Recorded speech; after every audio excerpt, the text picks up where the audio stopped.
Let's talk about Viktor Gyokeres, people. And I'm keeping it respectful here. I'm not trying to attack the person. I'm just keeping it to what I see on the pitch. So this is in no way, shape or form any sort of disrespect. Viktor Gyokeres not scoring goals is not the issue here, because he can score goals. He's proven it time and time again last season in Liga NOS.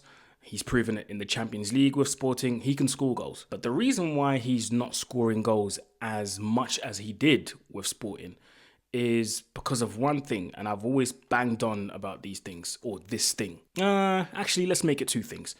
Fundamentals and technique. When you look at the elite strikers of this world, and let's take Harry Kane, for example. Forget the variety of finishes that Harry Kane has in his locker. Look at the fundamentals. Whenever you see Harry Kane strike a ball, or whenever he prepares himself to strike a ball, right?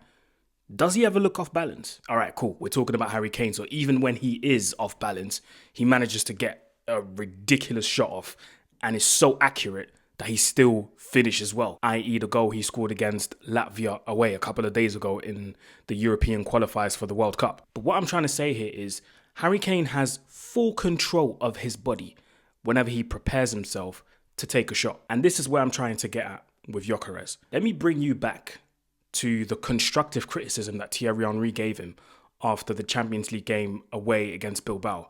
And Arsenal fans were all in uproar because Thierry Henry apparently was jealous of Gyokeres and he was given too much criticism. And this is why he's not succeeding as a manager.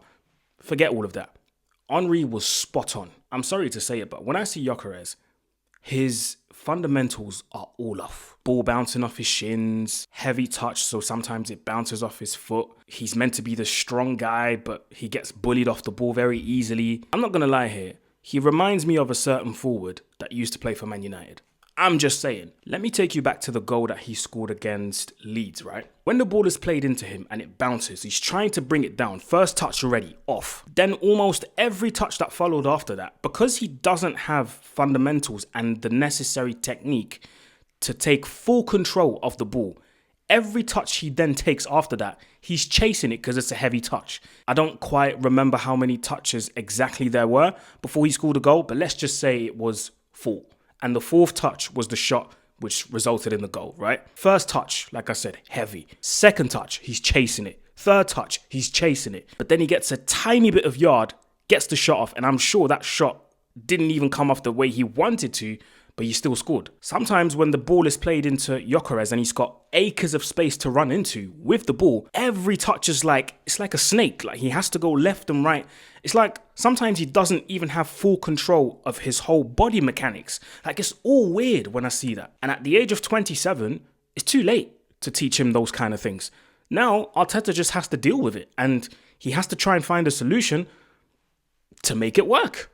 That's the best way I can say it. This is why for me, he's most likely going to be a good striker, but he's probably not going to be at the elite level of the Harry Kanes, of the Lewandowskis of this world. Do you get what I mean? But like I said, people, I've got nothing against Gyokeres, but I just think that if you want to be an elite striker, if you want to be one of the best in the history of this game, I don't care how strong you are. I don't care how fast you are. If your fundamentals and your technique are off, it's not going to work.